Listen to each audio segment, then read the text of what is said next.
Hi hello உங்கள் எல்லாருக்கும் வணக்கங்க.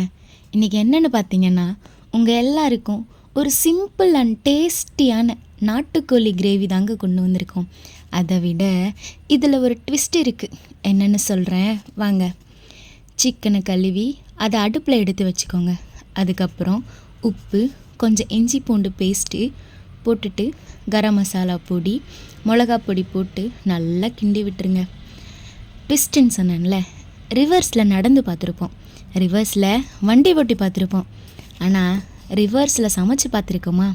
இப்போ பார்க்கலாம் வாங்க.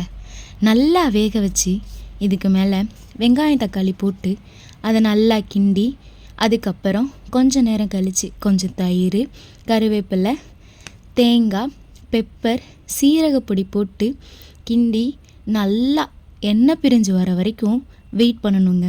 இன்னொன்று, இதில் நம்ம ஒரு சொட்டு கூட எண்ணெய் சேர்க்கலை. லாஸ்ட்டாக கொத்தமல்லி போட்டு கிண்டி இறக்கும்போது செம்ம ஸ்மெல்லுங்க. டேஸ்ட்டும் செம்மையாக இருந்துச்சு. இந்த ரெசிபியை நீங்களும் செஞ்சு பார்த்துட்டு எப்படி இருக்குன்னு மறக்காமல் கமெண்ட் பண்ணுங்கள். இது மாதிரி வீடியோஸை பார்க்க பெல் ரியாக்ஷனை மறக்காமல் சப்ஸ்கிரைப் பண்ணுங்கள்.